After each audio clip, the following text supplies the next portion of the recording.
ನಮಸ್ಕಾರ ವೀಕ್ಷಕರೇ, ನಾವು ಇವತ್ತು ಜೋಗ ಜಲಪಾತವನ್ನು ತೋರಿಸ್ತಾ ಇದ್ದೀನಿ. ಜೋಗ ಜಲಪಾತವು ಕರ್ನಾಟಕ ಶಿವಮೊಗ್ಗ ಜಿಲ್ಲೆಯಲ್ಲಿದೆ. ಇದು 250 ಮೀಟರ್ ಎತ್ತರದಿಂದ ಧುಮುಕುವ ರಾಜ್ಯದ ಅತಿ ಎತ್ತರದ ಜಲಪಾತವಾಗಿದೆ. ಭಾರತದ 2ನೇ ಅತಿ ಎತ್ತರದ ಜಲಪಾತ ಎಂದು ಪ್ರಸಿದ್ಧವಾಗಿದೆ. ಈ ಜಲಪಾತವನ್ನು ಫಾಲ್ಸ್ ಎಂದು ಕರೆಯಲಾಗುತ್ತದೆ. ಇದನ್ನು ಸ್ಥಳೀಯವಾಗಿ ಗೇರುಸೊಪ್ಪು ಜಲಪಾತ ಎಂದು ಕರೆಯುತ್ತಾರೆ. ಮಳೆಗಾಲದಲ್ಲಿ ಇದು ಅತ್ಯಂತ ಸುಂದರವಾಗಿ ಕಾಣುತ್ತದೆ. ಇದನ್ನು ರಾಜ, ರೋರರ್, ರಾಕೆಟ್ ಮತ್ತು ರಾಣಿ ಎಂಬ 4 ಭಾಗಗಳಾಗಿ ವಿಂಗಡಿಸಲಾಗುತ್ತದೆ. ಜೋಗ ಜಲಪಾತ ಪ್ರಮುಖ ಅಂಶಗಳು: ಜೋಗ ಜಲಪಾತವು 253 ಮೀಟರ್ ಅಂದರೆ 850 ಅಡಿ ಎತ್ತರವಿದೆ.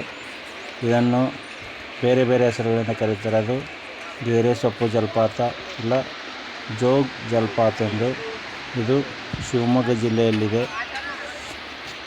ಪ್ರಾಮುಖ್ಯತೆ: ಇದು ಕರ್ನಾಟಕದ ಅತಿ ಎತ್ತರದ ಜಲಪಾತ ಮತ್ತು ಭಾರತದ 2ನೇ ಎತ್ತರದ ಜಲಪಾತ ಮತ್ತು ಇದು ರಾಜ, ರೋರರ್, ರಾಕೆಟ್ ಮತ್ತು ರಾಣಿ ಎಂಬ 4 ಪ್ರತ್ಯೇಕ ಭಾಗಗಳನ್ನು ಹೊಂದಿ ಅದು ಹರಿಯುತ್ತದೆ. ಇದು ಶರಾವತಿ ನದಿಯಿಂದ ಉಂಟಾಗುತ್ತದೆ ಮತ್ತು ನದಿಯ ಮಾನವ ನಿರ್ಮಿತ ಅಣೆಕಟ್ಟುಗಳೊಂದಿಗೆ ಬೆರೆತು ವಿದ್ಯುತ್ ಶಕ್ತಿಯನ್ನು ತಯಾರಿಸುತ್ತದೆ. ಜಲಪಾತ ಸುತ್ತಮುತ್ತಲಿನ ಪ್ರದೇಶವು ಸುಂದರವಾದ ವನಸಿರಿ ಮತ್ತು ಬೆಟ್ಟಗುಡ್ಡಗಳಿಂದ ಕೂಡಿದೆ. ಇದು ಕರ್ನಾಟಕದ ಪ್ರವಾಸಿ ತಾಣ. ಇದು ಬೆಂಗಳೂರಿನಿಂದ 400 ಕಿಲೋಮೀಟರ್ ದೂರದಲ್ಲಿ ಶಿವಮೊಗ್ಗ ಜಿಲ್ಲೆಯಲ್ಲಿದೆ.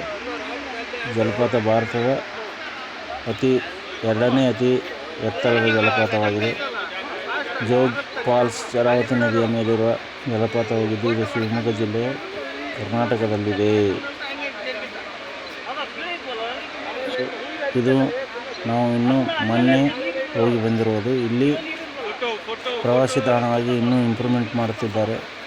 ಈಗ ಒಳ್ಳೆ ರಮಣೀಯವಾಗಿ ಹರಿಯುತ್ತದೆ. ನೀವು ಅದನ್ನು ವೀಕ್ಷಣೆ ಮಾಡಬಹುದು. ಈಗ ಒಳ್ಳೆ ಟೈಮು. ಹೋಗಿ ಜಲಪಾತವನ್ನು ನೋಡಿ ಆನಂದಿಸಿ. ನಮಸ್ಕಾರಗಳು.